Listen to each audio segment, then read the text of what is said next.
जब बिटकॉइन $60,000 के आसपास ट्रेड कर रहा है तो लगभग आधे होल्डर्स नुकसान में हैं।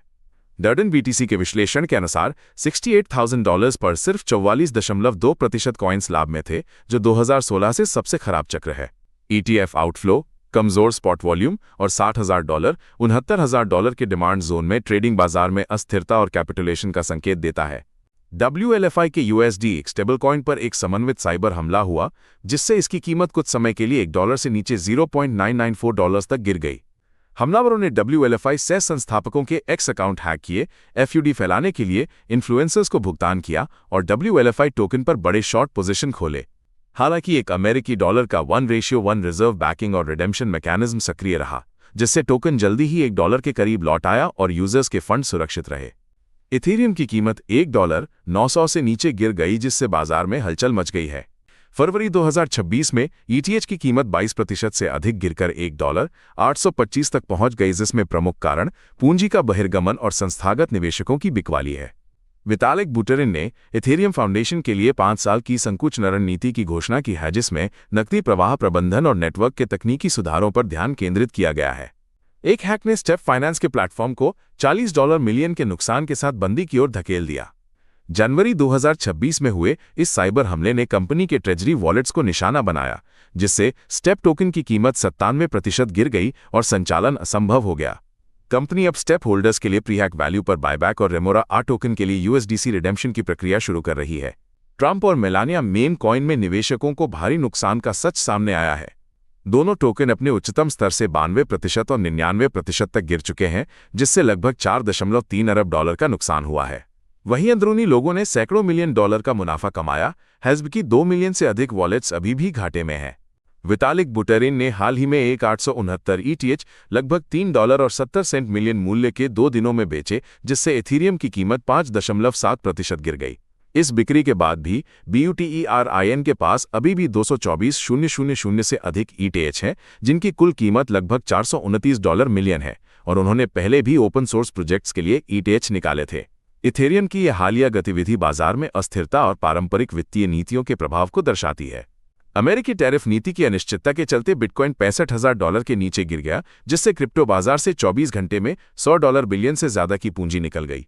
क्रिप्टो फियर और ग्रीड इंडेक्स गिरकर 5-6 पर आ गया। 130,000 से ज्यादा ट्रेडर्स को $458 मिलियन की लिक्विडेशन का सामना करना पड़ा, जबकि बिटकॉइन ETF लगातार 5वें हफ्ते $3.80 बिलियन की शुद्ध निकासी देख रहे हैं।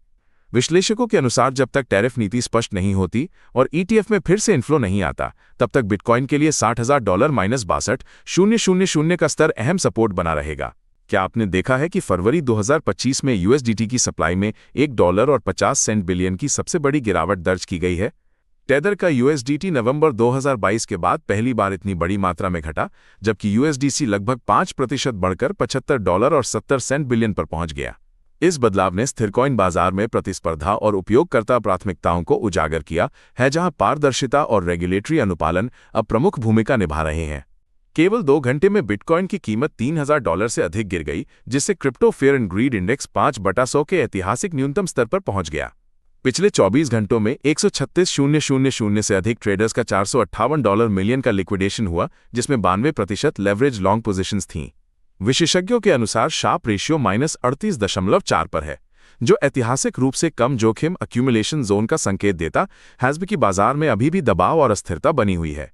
माइक्रो स्ट्रैटेजी के स्टॉक में हालिया तेजी अब सबसे बड़े इम्तिहान के सामने है, क्योंकि प्रमुख संस्थागत निवेशकों ने अपनी होल्डिंग्स में भारी कटौती की है। फरवरी के अंतिम सप्ताह में MSTR करीब $131 पर ट्रेड कर रहा है, लेकिन पिछले महीने में 19% और 3 महीनों में 60% से ज्यादा गिर चुका है। तकनीकी संकेतक कमजोर मोमेंटम और गिरती वॉल्यूम दिखा रहे हैंजेस से रिकवरी पर दबाव बना है। अगर स्टॉक $139 से ऊपर नहीं जाता, तो गिरावट $106 तक गहराने का खतरा है, खासकर जब माइक्रो स्ट्रैटेजी की वैल्यूएशन सीधे बिटकॉइन की कीमत से जुड़ी है। पिछले 30 दिनों में इथेरियम का बाइनेंस पर इन्फ्लो $33.3 अरब तक पहुंच गया, जो अब तक का सबसे ऊंचा स्तर है। कीमत लगभग $1,955 पर स्थिर रही है, जिससे बाजार में अचानक गिरावट नहीं आई। विशेषज्ञों का मानना है कि इतनी बड़ी इन्फ्लो के बावजूद कीमत में तेज बदलाव नहीं होना बाजार में पूंजी के पुनर्वितरण और संभावित स्थिरता की ओर इशारा करता है। क्या आप जानते हैं कि बिटमाइन ने इथेरियम की कीमत गिरने के बावजूद 162 नए ETH खरीदे हैं?